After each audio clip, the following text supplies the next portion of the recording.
And I got to tell you, and I've said this a lot this week, and I feel like I have gotten a lot of Chiefs fans very riled up with me over it. But I'm going to say it again because I'm not afraid of you people. Like, I'm just kidding. I am a little afraid of you people. But Mahomes has got to play better. Just does. Thanks for listening to KC Sports Network, proudly presented by Emprise Bank. If you're thinking about starting a business or know someone who is, check out Emprise Bank's SBA loans. It's always good to know your options, and they can be your partner in possible. Welcome into That Football Show here on KC Sports Network, presented by our friends at Holiday Bottled and Bond Bourbon and Holiday Distillery. Go check them out there. Great stuff there. This episode's also brought to you by Manscaped. Stay tuned how you can get 20% off and free shipping at manscaped.com. Holiday's right around the corner, so stay tuned there. I'm Tucker Franklin, joined as always by Matt Verderame. Matt, how you doing? I'm good. It's week 12. It's Steelers Browns in a game that I feel like is going to be a lot closer than people think it's going to be. And 100%. I'm ready to watch Jameis against that pass rush, just taking a 12-step drop and chucking it off the back foot and seeing what happens. So I'm ready. I'm involved. I feel good. How are you doing? I'm doing great. You know me, and you know I love Jameis Winston. I have this I just have this some sort of connection with Jameis Winston. He was a quarterback at Florida State at very impressionable years of my life, so I just feel an attachment with Jameis Winston. I know he's not good. Like, that's the other thing too, is I know he's not good, but I do love him. And I know we usually start the podcast off with like Chiefs talk, right? But you brought up the Steelers, and it made me think of like they have 2 games left on their schedule that are not divisional games. Yeah, like their schedule was so backloaded with divisional games. I believe that like last week was their first divisional game against the Ravens. And I think that is an insane way to structure a schedule for the NFL. But like all of their games, except the Eagles and the Chiefs, are divisional games coming down the stretch here for the Pittsburgh Steelers. And I find that fascinating. Yeah, I feel like Pittsburgh's going to have a very interesting finish to this season. But I've seen a lot of people be like, can they be the 1 seed? I'm like, no, I don't think so. I don't think it's going to happen. If you look at their schedule, I mean, unless you can win the 1 seed being like 11-6, I don't think it's going to happen. It'd be really interesting if you were the ones. I think the one year that the Titans won it, got the 1 seed, they were a 12-win team. Yeah, they were. They won 12 games. Yeah. I just went back and looked at this because KC Sports Network had tweeted out something about like, what do the Chiefs finish at now with the rest of the schedule? If they get to 14 wins, it's almost a lock for the 1 seed because I don't think there's a team in the 17-team playoff, or I guess it would be technically the 1 seed. 2020 is when they changed the playoff format to only 1 bye. Since then, there's not been a team that had 14 wins that was not the number 1 seed in the AFC. So I think 14 is a good one. 13 gets a little bit more up in the air, but like if you're hitting 13, 14 wins, you're likely the 1 seed. 14, I don't think the Chiefs are getting there at 13. 14, they might. The Bills would have to lose 2 games. Correct. If they're going to lose them, they better lose them in the next 3 games because they got the Niners, the Rams, and the Lions. And after that, they have New England, the Jets, New England. Yeah. So, I mean, if I'm the Chiefs, I'm sitting there going, yeah, 15 guys. That's going to have to be the number. Like, now, the good news for the Chiefs is 3 of their games are the Browns, the Raiders, and the Panthers. But can't afford to slip up. Can't have one of those 2022 Colts fiascos. You're just like, yeah, hey, here you go, beat us. But yeah, if I'm the Chiefs, I'm thinking like, gotta get to 15. Even if 14 does it, I am focused on trying to win 15 games. I think you have to be because of the result of Sunday's matchup. Which, look, it's Thursday. By now, you probably have already heard every take that there is to exist in this game. But Matt and I are going to give you kind of our final thoughts as we step fully away from the Buffalo game and look ahead, kind of, to the Carolina Panthers and Chiefs game. We're not going to go position by position and break this one down, right? But I do think that there are some things that we do want to see from the Chiefs. But Matt, overall, final arching thoughts, if you've had a few days to kind of separate from the result, thoughts on the Chiefs' first loss of the season against the Buffalo Bills? They lost the game because they made a lot of mistakes. Yeah. I don't like. I know a Bills fan would probably hear that and say, not giving them enough credit, and that's fine. But I didn't walk away from that game feeling like, oh my God, the Bills are great. Now, to be fair, the Bills were also beat up and missing guys, but so were the Chiefs. So I don't know that I really care that the Bills are missing guys. I think both teams are missing guys. I thought the biggest play of that game, I think if the Chiefs had made the play, they would have won the game, was the detour to Worthy. Yeah. It's the biggest play of the game. And I got to tell you, and I've said this a lot this week, and I feel like I have gotten a lot of Chiefs fans very riled up with me over it, but I'm going to say it again because I'm not afraid of you people. Look, I'm just kidding. I am a little afraid of you people. But Mahomes has got to play better. Just does. Like, you can't throw that first interception. You just cannot throw it. I don't care, man. Like, I don't care that no gray's open. You're going down to the ground and twisting, and you're wailing the ball late and high across the middle of the field on the second play of the game. What are you doing? Yeah. What are you doing? Just take a sack. I don't care. First of all, I don't think you had to leave the pocket. I think you had enough time and space to just throw it, and Gray was wide open. It would have been a nice game. But, like, once you decide to step up and you get hit, all right, man, look, fine. It's third, you get sacked there. What is it, 3rd and 5? Like, you're not going to lose a whole bunch of yards. Like, you're fine. Just go down. And instead, he wails this ridiculous interception. Then the play with Worthy. Like, Worthy's got to get his feet in. I think anybody can see that. Yeah. That is an awful throw. There is nobody near him. Just put some air under it and put it on the field side of him. To walk, I mean, as Mahomes said, and he's right, it's a walking touchdown. Like, it's not like you're trying to fit that ball between the boundary and the safety and it leaks a little bit. Okay, I get that. There was no guy within 15 yards of him. Yeah. Just put it up to him. And this has been a theme this year at Mahomes on these deep balls, where he'll throw the ball, and he did it against Denver. The ball's outside. That was really bad. So that ball's just flat out of bounds. The game against the Buccaneers, I was in the end zone on that play where he threw to Worthy. I'm like, look, it was another one. Worthy's got to get his feet in, but it's a bad throw. If the ball's inside, it's a touchdown. And that's what that ball's got to be. And for people who are like, well, it's on Worthy, it's on Worthy. Okay, yeah, like Worthy's got to get his feet in, but like Mahomes is the best player on earth. Correct. He's not Kirk Cousins, okay? If Kirk Cousins makes that throw, I'm like, all right, he's Patrick Mahomes. That's a throw you got to make 100 times out of 100. That is an easy throw for Patrick Mahomes. So, and the last thing I'd say about it on offense is just they've got to go down the field more. Yeah. I mean, their offense is just 5 yards, 6 yards, 5 yards, 2 yards, 3 yards. My God, throw the ball. It's ridiculous. Be an adult, take his 5-step drop, and throw the damn thing. I mean, you sit there and watch all 22 of these games when guys are open. This is not last year where you looked at it and went, well, yeah, he's not throwing the ball because there's just nowhere to go with it. There are guys open 10, 15 yards downfield all the time. Just throw the football. Like, you've got to just chuck, get rid of it. And this game against Carolina, I don't give a shit if he throws 3 picks. Throw the ball down the field. If they lose to Carolina, it's going to be because of a complete, like, Chernobyl level meltdown. Like, I don't care if you throw a pick or two in this guy. I don't care. Throw it. Throw the ball. Get the ball into intermediate levels, deep levels. Like that, to me, and then is one thing. And then the other thing, look, is defensively, they got to figure out this other corner spot. Because the Bills basically walked to the line of scrimmage on any meaningful down and just started screaming, throw it at 13, throw it at 13. And, I mean, it was so blatantly obvious what they were doing, and the Chiefs just had no answer for it. Like, my answer to it is tell Joshua Williams, buddy, it's your job. And we're not taking you out. So if you get roasted, you're getting roasted, you're getting embarrassed. I don't care. You're playing. That's it. Because he's at least had good football in his career with them. I would put him out there. I would tell him, sink or swim. This is your job. And roll with it. But yeah, Najee Johnson last game. That was, anyone who thought that Najee Johnson was going to come in and be the answer, I think that game was an eye-opening experience. Yeah.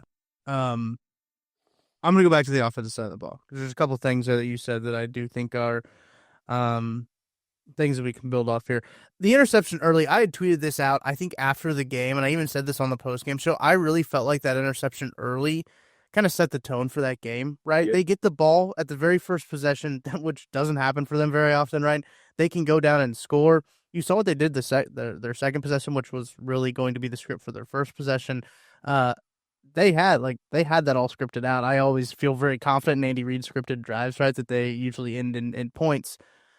That really put them behind because they were then reacting to everything that Buffalo had to do instead of being in control of the game. Now, I know that out. They could have taken the lead twice, right? I realize that, but it really felt like that set the tone for the game early on. And you even talk about the Worthy Ball too. I think that's one of those that really set the tone kind of early on in that game as well. And going back to the Worthy Ball, I think what's so interesting about the conversation with Worthy in these balls where he hasn't got his feet in bounds, both things can be true. And I think that's so, like, it's hard to have this conversation on the internet because nuance is lost on the internet.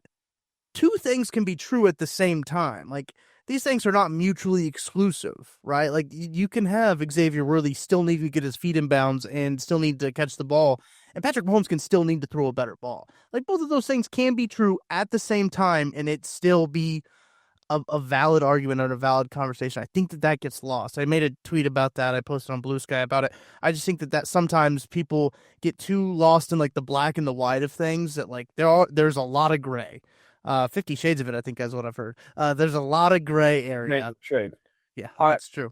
But that's just one of the things too, that when we have that conversation, I just feel like it's important to bring up the nuance in that. It's true. It's 1,000% true, Tucker. I'm with you. But I just again, like, to me, I think sometimes because he's Patrick Mahomes and what he's meant to the franchise, that no one ever wants to criticize the guy. And like, listen, I am not anti-Mahomes. Like, I mean, okay, I'm not out of your mind, but right, he's, like, to your point of two things being true at once, he is the greatest player I've ever seen in my life. Ever. If you said to me right now, you got to go play the Super Bowl tomorrow, who do you want? I mean, it's not even like him by a country mile. Like, if I got to listen to one more dope on television tell me that Josh Allen's the best quarterback in football, please stop. By the way, Josh Allen, unbelievable run at the end of the game. Kind of was a guy all game other than that. Like, was not better than Mahomes in that game. Had an atrocious interception of his own. Yeah, it was bad. And looked good. Threw for 6.5 yards an attempt. Like, this idea that, like, Allen was just, like, God tier in that game. Like, Allen made an unbelievable play to win the game, and that obviously is a huge part of the storyline. Absolutely. Was kind of mid all game otherwise. Like, was not great. It was not better than Mahomes. He had a couple great throws. So did Mahomes. The throw he made the gray in the end zone was ridiculous. The second touchdown. Oh. But, like, look, two things can be true at once. The guy's the greatest player I've ever seen in my life. He has not played well this year. Like, let's just be honest about it. I mean, you have to be blind to sit there and say, oh, no, he's been really good this year. He's thrown a lot of bad picks. He's missed a lot of receivers down the field that he should not be missing. And look, it hadn't burnt them until the Buffalo game. But that being said, he is also the kind of player who could finish the season with 20 touchdowns and no picks the rest of the way and just be out of his mind. Right. Like, I said this on the radio the other day. I think I said it to Carrington Harrison. I could see him doing this all year long, and then they get in the playoffs, and he fucking destroys somebody in the division. Throws for 400 yards, 5 touchdowns. And you're like, all right, yeah, of course he did. Like, but yeah, I mean, if you're the Chiefs, would you like to see this offense improve? Yeah, you would. And I think he is the number one, catalyst for that if it's going to happen. They got a pretty good shot to improve this week as they take on the Carolina Panthers in Carolina, noon kickoff. A team that is, they've got a. Matt, I always think it's funny when you look at these teams that have nothing to play for. Essentially, their injury report very long. And all of these bad teams always have really long injury reports because I think hits hurt a little bit more when you only have 3 or 4 wins. Things take a few extra weeks to heal. There's no rush to get back. I do find it very funny to look at. I think they got 12 guys on the injury report at the time we're recording this podcast. Maybe more pop up by the time the game comes around. But they have a good opportunity here. As you mentioned, this is a game that the Chiefs should just wake up, get off the bus, and win. Right? By a talent, by a name-by-name roster. If we're comparing rosters, the Chiefs have a better roster on paper. But games are not played on paper. I think that things have to go severely wrong for the Kansas City Chiefs to lose this football game.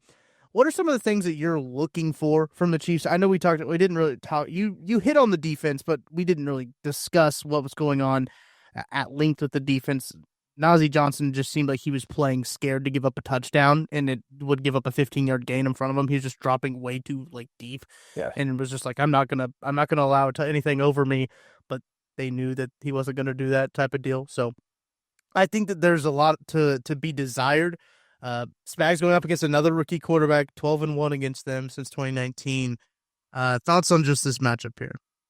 Yeah, I mean, Bryce Young's a second-year guy, but he feels from a rookie quarterback. Oh yeah, I forgot about that. Yeah. Sorry, just tossing it out there. I'm gonna be very honest. I'd love to sit here and give you a whole bunch of keys to this game. If the Chiefs lose to this team, there should be a federal investigation. I don't know. I mean, the Panthers are atrocious. Good. There's nothing. And I know people go, well, they've won their last. I don't give a damn. Okay, they are an absolute full-blown tire fire. And if I have to hear another person say to me, or say on TV, I guess I'm really against the national pundits today, although I'm actually one of them. It's not on TV that often. This idea that, like, well, Bryce Young, he's really turned the corner. He's playing better now. Let's look at that, shall we? Bryce Young. Okay, so the 2 games that they've won, here are his lines in the game. 16-26 for a $171, a touchdown and a pick, a QBR of 47.2. The Giants game, 15-25 for a $126 and a touchdown. I mean, what are we talking about? Like, he's playing better. He's been awful. I don't want to hear any of these people like, well, he's better than the first 2 weeks. Yes, the worst 2 games I've ever seen in my life from a starting NFL quarterback. Yes, he's better than that. He has been awful. He is not good. They are not good. Obviously, they don't have Deontay Johnson anymore. Right. They have Xavier Legette is leading the team in receiving yardage. Xavier Legette has 284 receiving yards. He has 0 games of 70 receiving yards and 1 game of more than 42 yards. He is the leading receiver on the Carolina Panthers. The only guy on this entire team who matters at all is Chuba Hubbard. Yeah. He is it. 818 yards, 5.1 yards per carry. He's having a great year. They don't sack the quarterback. They don't take the ball away. They are not good in pass pro. They have no real game breakers. Like, this team is abominable. And so here's my big key to watching this game. Can the Chiefs ever just blow a team out? Because, like, if they, I'm serious with this, I mean this. If they don't beat this team by at least 17 points, it's concerning. I don't want to see this crap at the Chiefs. So they go in there and they screw around and they have 2 stupid turnovers. Yeah. And they take 8 penalties, which they've actually been pretty good penalties this year. Yeah, but, like, I don't want to see one of these games where it's just a crap show for 3 quarters. And then they're like, all right, I guess. And, they win like 24-14. Like, how about going out and winning this game 34-10? Yeah. I mean, I'm usually not that guy because I'm usually the person who's like, hey, listen, you go out, you win the game, you move on with it.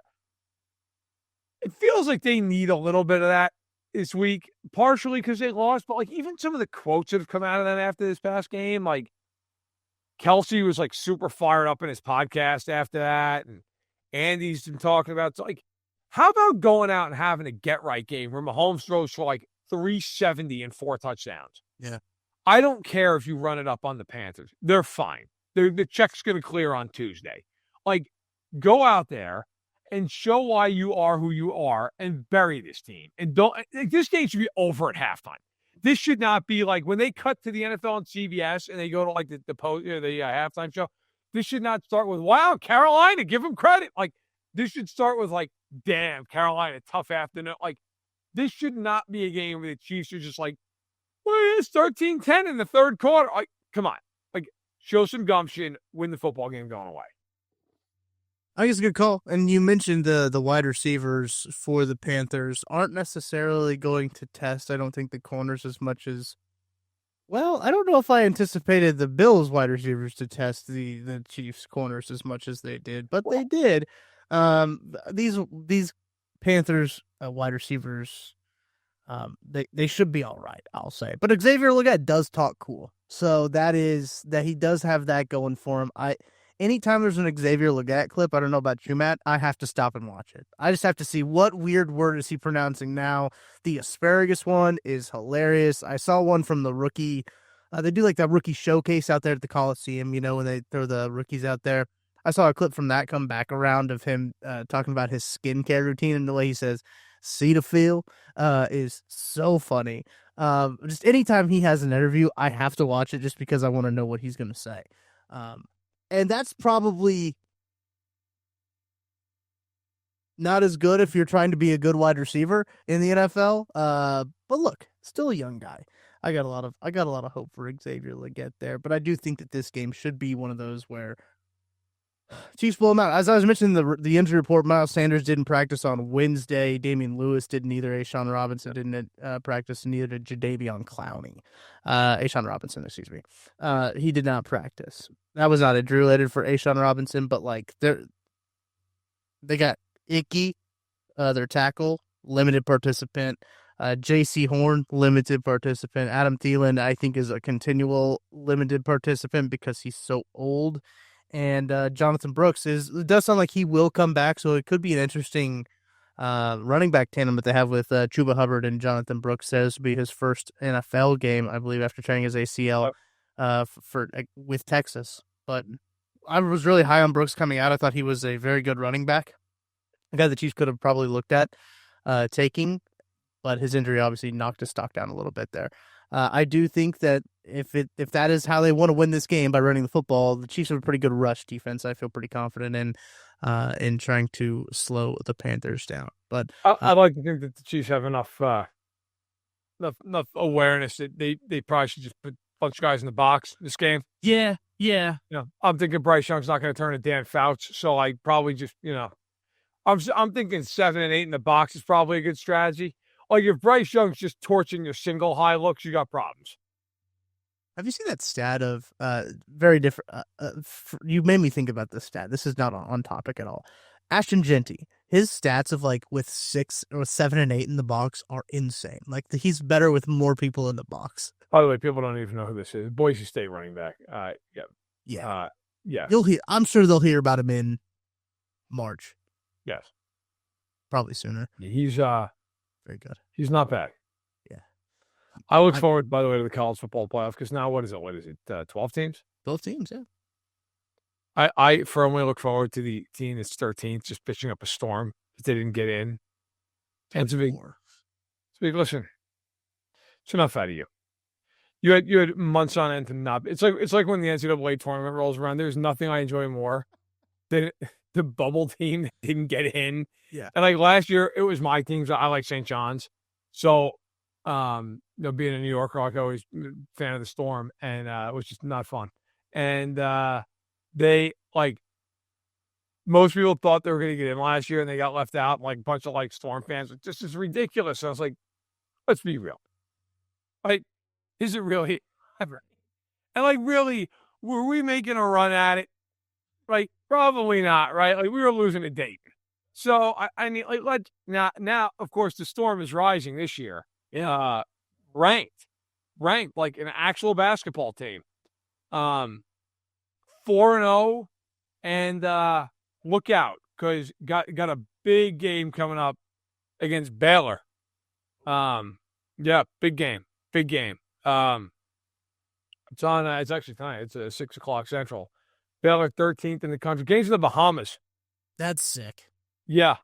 And I appreciate the St. John's because at Pitino just hired guns everywhere. Just transferred, all these guys. Pitino doesn't give a damn about building a program. Pitino's just you bring this guy and you can shoot a 3. No, it's great. I'm in. I'm involved. Let's we just plowed New Mexico.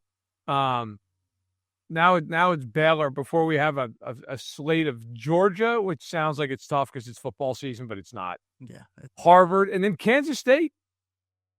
Not been playing well. Kansas State not been playing well. No, not great. Not great. K-State is 3-1, but was waxed by LSU.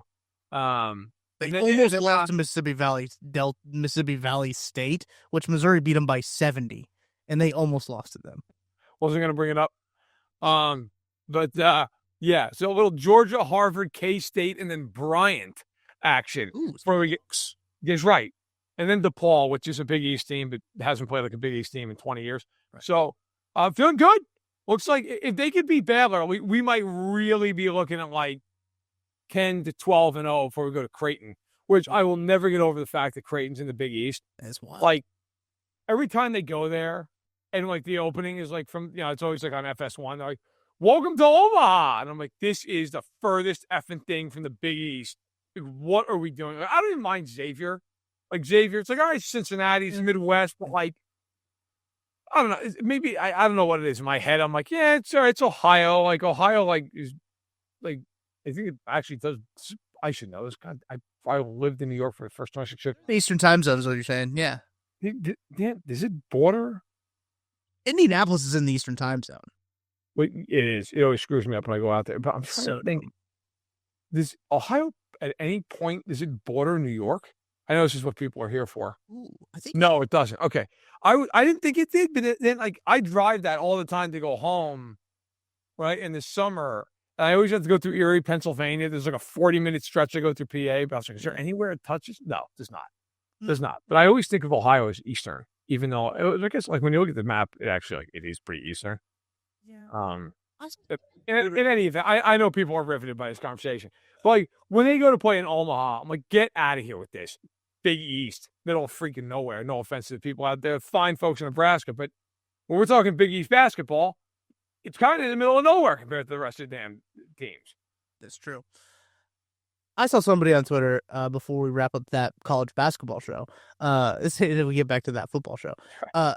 I saw somebody on Twitter try to say that Penn State and Happy Valley is Midwest, and I said that's not true. That's not true at all. They're in the Eastern time zone. You do not get to claim Midwest and the Eastern. That's ridiculous. You want to take a team? Take Rutgers. Okay, let's put that in the Midwest. You have fun with that. The East will gladly give that up. Piscataway, New Jersey. Although I know you guys look on the head coach. We're number one in the country right now. Just had a big win over South Carolina. Wow, the program's really rolling. Yep. All right. Listen, while we're sitting here, we got whatever 15 minutes or so to kick it around. Let's talk about a team actually that plays in New Jersey, the Jets. Let's talk about the Jets. Wait, before we talk about the Jets, you know what? Let's take a break. Let's take a break because we're gonna need to collect ourselves before we talk about the Jets because we gotta collect our bearings. We'll talk about the Jets. I'm going to tell you guys about Manscaped coming up after this break, and then also we're going to get Benny's picks. Then we will talk about the Jets because we need that much time to prepare ourselves. Let's go ahead. We'll take a break. Be back right after this. Shop Chiefs tickets and more with no fees. Plus, save big with code KCSN at ticketsforless.com, the official ticket provider of KC Sports Network. Matt, the holiday season quickly approaching. Like, it's like when we're recording this podcast, it is almost Thanksgiving. Like, I think that is incredibly crazy. We're talking about Black Friday schedules for podcast recording. We're talking about Christmas recording schedules already, just trying to make sure we have our ducks in a row. Folks, it's going to get loose around those times for podcasts. So just be locked into KC Sports Network as we get things going there. And the holiday's kind of creeping up faster than your aunt's fruit cake recipe. And I've got something way better to share with you guys. If you want to look sharp for all those festive gatherings and maybe finally win that Best Groomed at the Family Dinner Award, didn't know that was a real award, check out the masterpiece from Manscaped, the Chairman Pro Electric Foil Shaver. Trust me, it's like Rudolph for your face, guiding you to a smooth, irritation-free shave. Head over to manscaped.com, join the over 11 million men worldwide who trust Manscaped by using code KCSports for 20% off plus free shipping. Think of them as grooming superheroes, those two skin-safe blade heads. The four-blade foil when you want to keep the baby's bottom smooth, and the skin-safe stubble trimmer for when you want to keep some stubble but clean it up a bit. You got to look classy a little bit at the Thanksgiving dinner table. The Chairman Pro isn't just for daily shaves either. It's powerful enough to tackle up to 5 days growth, making it perfect whether you're shaving every day or tidying up just after a few days. You can get that Chairman Pro today and experience a shave that is as smooth as you deserve.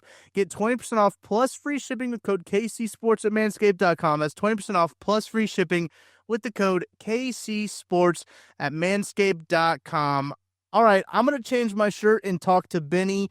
And then when we get back, we will talk about the Jets. I promise we will eventually talk about the Jets. But here's Benny and his picks. Benny, how you doing? I'm good, Todd. Good to see you. How's everything in your world, man? Everything good? Yeah, it's busy, man. You know, this time of year, Chiefs just taking their first loss of the season, though. So I mean, we got a lot of stuff to talk about at KCSN. Can I provide a little bit of context just before we get started? So, Absolutely. I have two boys. I have a 5.5-year-old and a 3.5-year-old. Yeah. The Chiefs obviously lost on Sunday, and my 3.5-year-old, who I didn't even think was like really paying attention to the game, when they lost, he just started bawling. I'm like, are you okay? He's like, I wanted the Chiefs to win. And, initially you think like, oh, it's a 3.5-year-old. Like, they're going to be, demonstrative about everything. And then I thought about it. He probably doesn't remember the last time they lost. The last time they lost, he was 2.5. Like, maybe like a couple months away from turning 3. And he's, like, it's just so obscure to even think about, but it made more sense why he reacted the way that he did. He doesn't remember the last time they lost because like his brain isn't fully developed yet to recognize that far back in the past. It's wild. That is crazy to think about. Just the run that the Chiefs were on was on it. They really still are on. Is incredible. Enjoy it, please. From this Bears fan to KCSN Nation, enjoy this. Like even a loss can have some like beneficial moments from it. Like very much.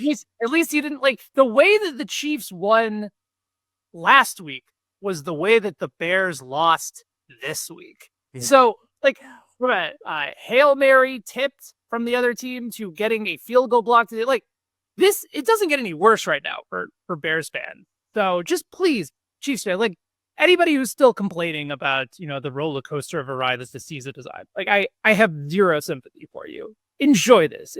It's not going to last forever. Just soak it in. Like I feel like grabbing that kid in Billy Madison. Yep. Just stay as long as you can. Cherish it. My message for all of you. And with that, we can continue. That's perfect. I think it's perfect to put some stuff into perspective sometime. It's also perfect to get it on some underdog picks that we're going to talk about here with Ben here. Sign up with that promo code KCSN. You can claim your free pick plus a first-time deposit offer up to $1,000 in bonus cash. Benny, got a few picks here this week. What are you leaning with? All right, so let's start with the Thursday night game and go with the back that I think a lot of people were pretty down on coming into this year in Najee Harris. Jaylen Warren was coming off of a big year. He was sort of more known as like this kind of plodding, 3 yards in a cloud of dust type of back. But he's been really good and a key reason why the Steelers have been as good of a team as they've been. They've been able to establish things with them. So I like him to go higher than 0.5 rushing receiving touchdowns against the Cleveland Browns this week. Weather could be a potential concern. It's a November AFC North type matchup. And he's the clear back that they like to establish inside the 5, inside the 10. The Ravens defense last week are among the best in the NFL at stopping the run. He was still able to get 63 yards off of them. He had run for 100 plus yards in 3 of his last 4. And the Browns really have been, for as good as the Ravens are talk against the run, the Browns have been almost bad. 25th in the league in defensive rush EPA. They're allowing more than 130 yards per game on the ground. This just feels like a good short turnaround week. Give it to Najee Harris. Let him run wild for as long as they can. I like him to at least get into the end zone this week, and that gives you a little bit of a boost on the underdog pick'em level as well. Get that boost above just the 1 into I believe it's 1.05 for a rush or receiving touchdown for Najee Harris. Steelers playing some good ball right now. I got some momentum going into this game too. Looking at the Steelers schedule, I've been taking a peek at it. They got a lot of divisional games left because I think it was maybe last week was their first divisional game. They had a really wild schedule when it came to the scheduling of their divisional games. They got some teams they play a lot coming up in the back half of their schedule. All right, what are we looking at next, Benny?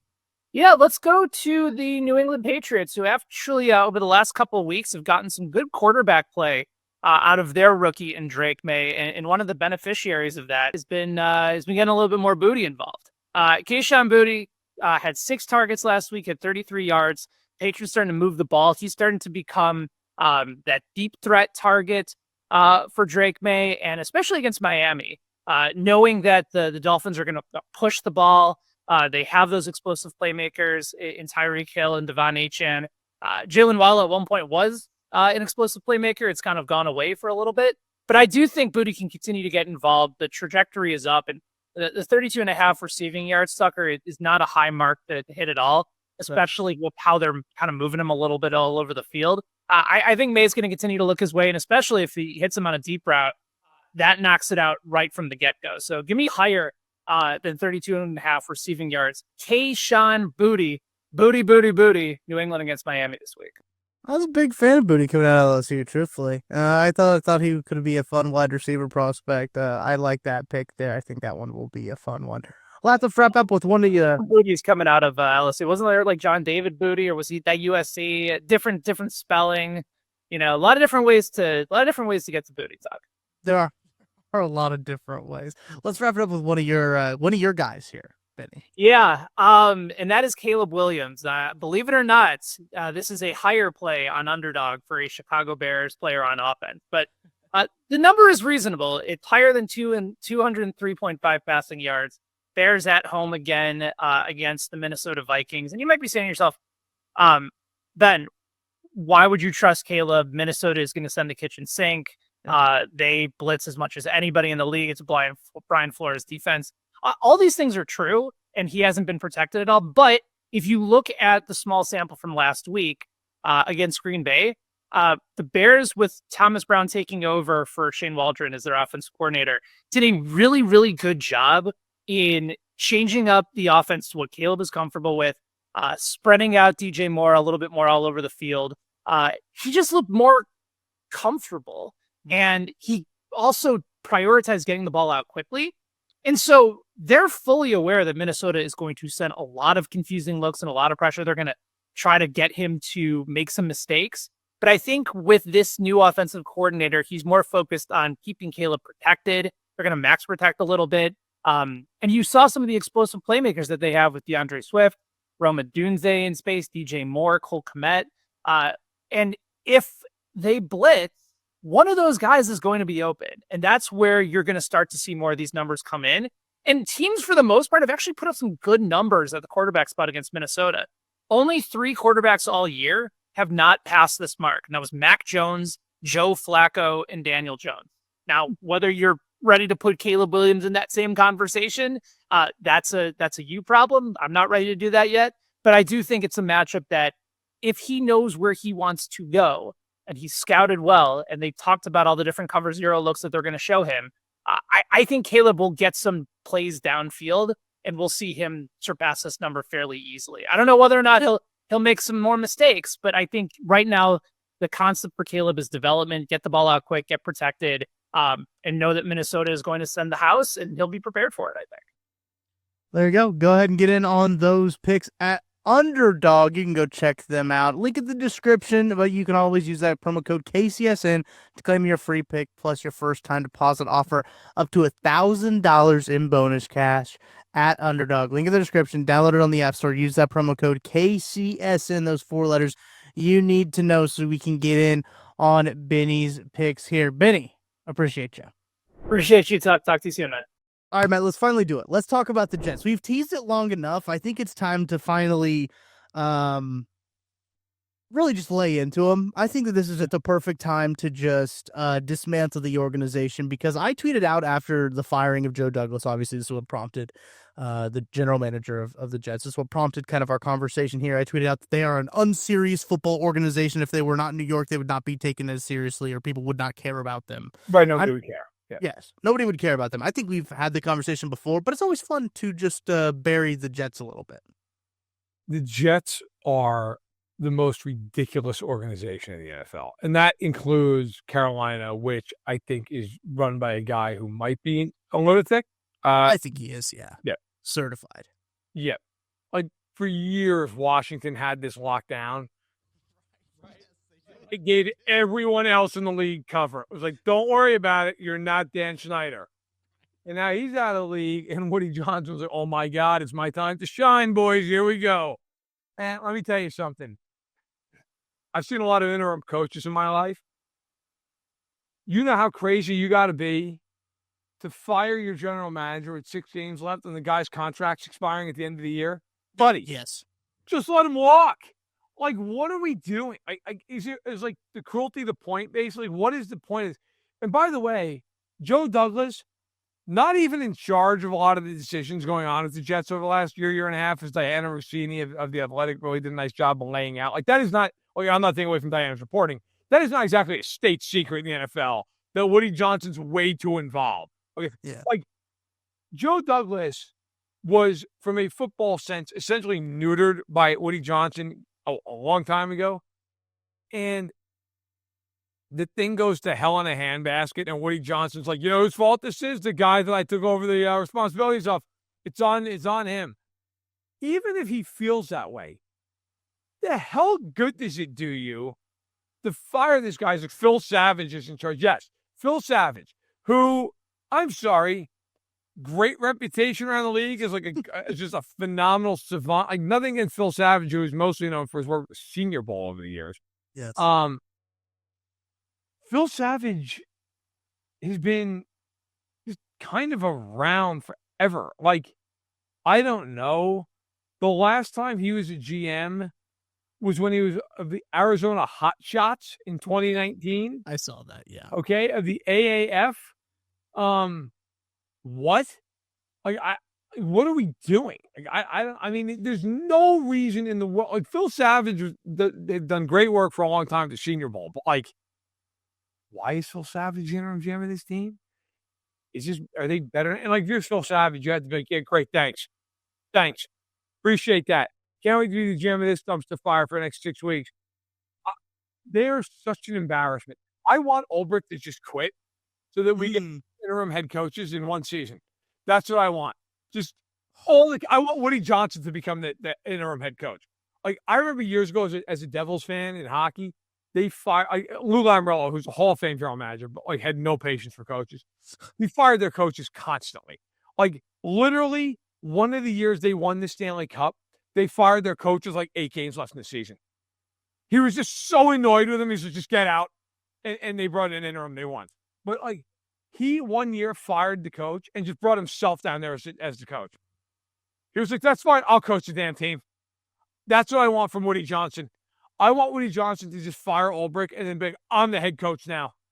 And just walk down there in his suit with his ridiculous Woody bling, and just coach the team. That's what I want. Does New York deserve 2 football teams still? They can't keep up one good football team. I take the argument New York's had enough suffering. They don't deserve either one of these teams. How much can one city take? If you combined the rosters of these 2 teams, could you make a decent football team? No. Genuinely, no. No. Are they even a playoff team? I don't think so. No, I don't think they are either. No, they suck something fierce. Look, it's so embarrassing. It's ridiculous. I also think, like, the whole Aaron Rodgers thing, this is one of the biggest debacles I can remember. This is so, even, I was never a believer in the Jets. You can pull any receipt you want, okay? I always thought they were like a borderline playoff team. I never thought they were a contender. Mm-hmm. This is the biggest grease fire I can remember in the NFL. Like, of a team that had some expectation. I mean, certainly, like, there were the Lions all those years. You're like, okay, well, the Lions are terrible. Yeah. But, like, no expectations. Right. But in terms of a team that people were really gassing up, like, yeah, it might be good. It might be good. Like, this is impossible how bad this team is. Mm-hmm. And so whoever the hell comes in and decides to work for Woody Johnson, who I'm sure people are going to be lining up. Like, whoever those people are, you bringing back Aaron Rodgers next year? Like, I mean, and I've seen all these reports, like, they can't bring him back. Like, there's no way. Yeah, there's a way. Like, there's a way he comes back because Woody Johnson wants him back. But, like, there's also that report in Diana Rossini's report, like, that he wanted to bench Aaron Rodgers, like, a quarter way into the season. So if that's true, then it would lead you to believe he's probably gone. But, like, I don't know. Like, here's something that people probably don't know, but you may want a good laugh in your morning commute. Or if you're a Jets fan, you may want a reason to scream just quietly into the void.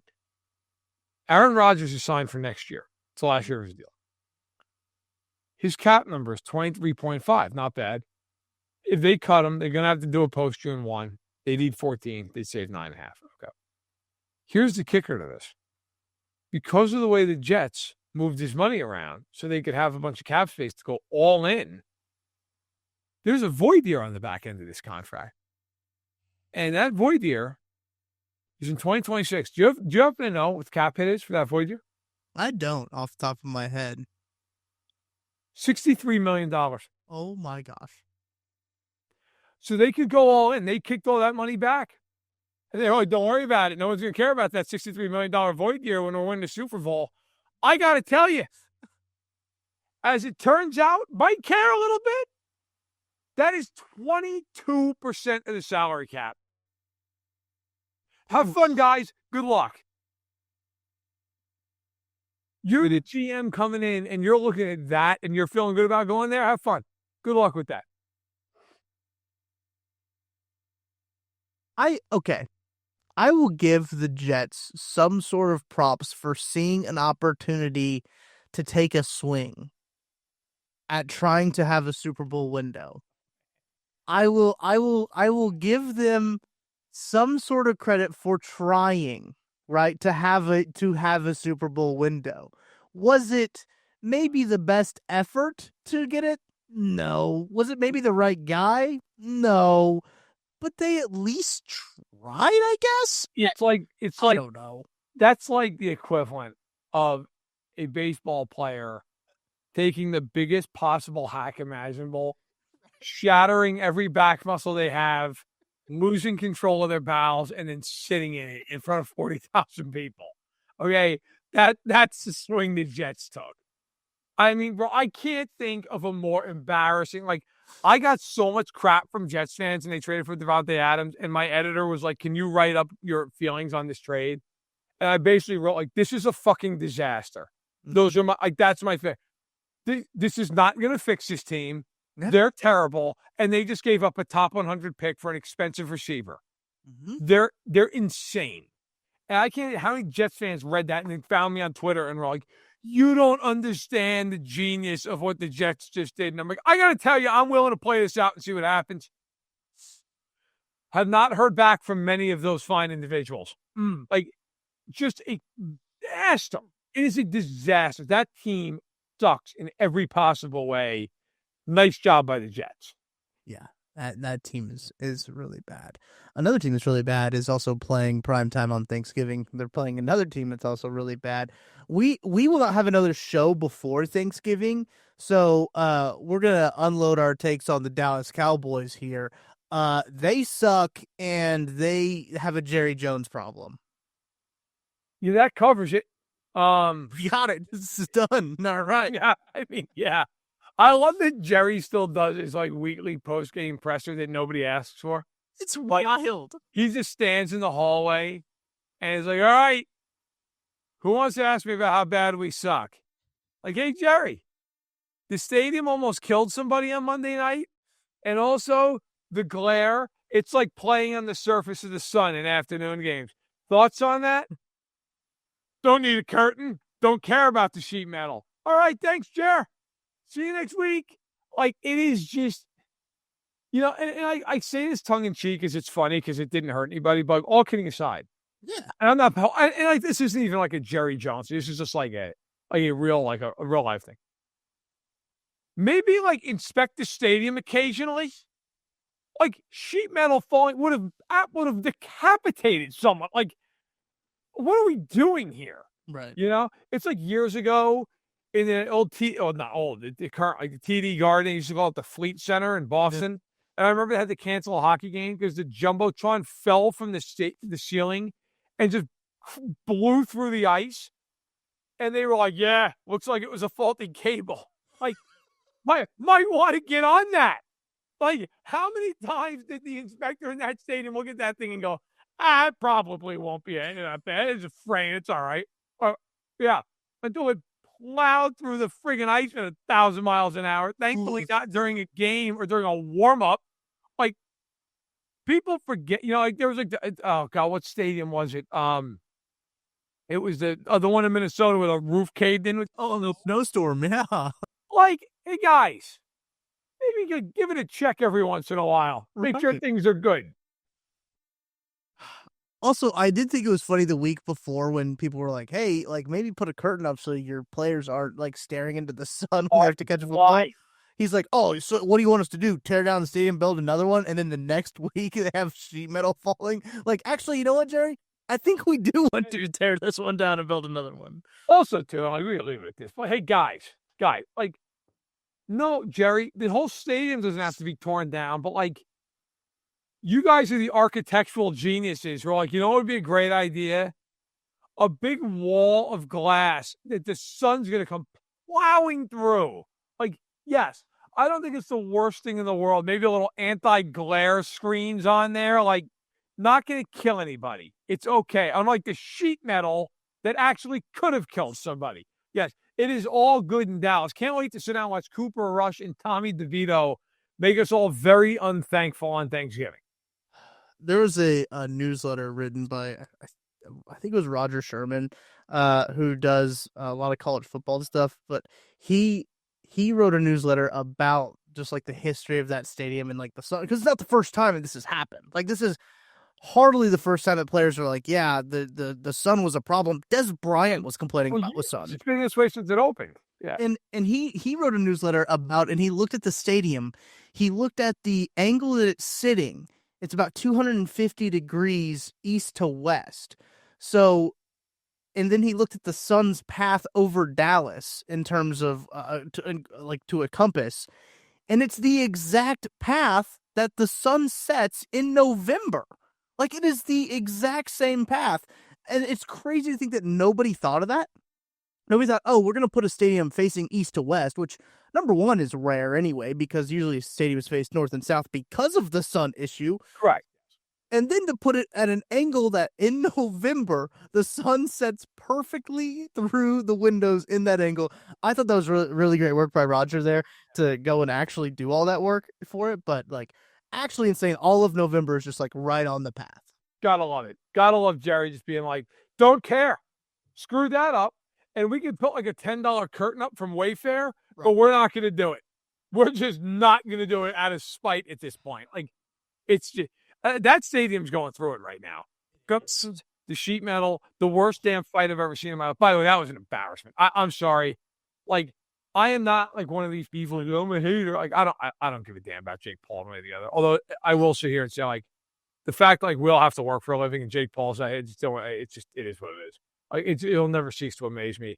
You go on like Instagram, and I actually am not. This I'm not saying about Jake Paul, because to Jake Paul's credit, he's actually come up with like some legitimate business models that have made money. So like, kudos to him for that. There's some of the dumbest people alive on Instagram and TikTok. Oh yeah, who just go on and they're like, hey, so like I took like this like shirtless pic while like lifting weights at the gym to Eye of the Tiger, and somehow are worth millions of dollars because of this.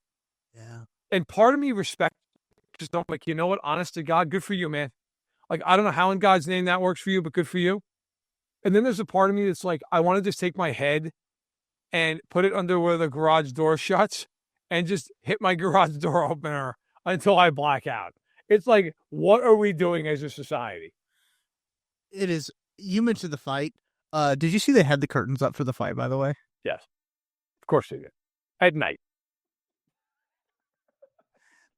You can't write it better. Like, there's no, like, you could not. Oh, the light and the moon is showing. It's unbelievable. And all I could think about when I was watching that fight were the people who paid thousands of dollars to be down near the ring and are watching as Mike Tyson is like a 58-year-old fighter, like kind of be expected. And by the way, and we can close on this, I'm actually already a minute late through my Sports Illustrated podcast. That's fine. They'll be okay. They only pay me. Look, watching that fight Roy Jones Jr. is just incoherently helping to break this thing down. Uh-huh. Like, I don't think Roy Jones Jr. said anything that wasn't a 3-word sentence the entire time. Yeah. Like, he's in trouble. Looks bad.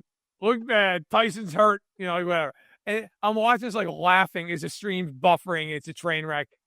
And then I go on Twitter afterward, which was my mistake. It's my fault. Mm-hmm. I'll be better next time. And, like, people are like, man, I saw a handful of tweets like, Jake Paul, like, got to give it to him. He's a real boxer. I was like, are you watching what I'm watching? He fought a 58-year-old man. And didn't knock him out? And I'm like, look, let's be real here. Okay?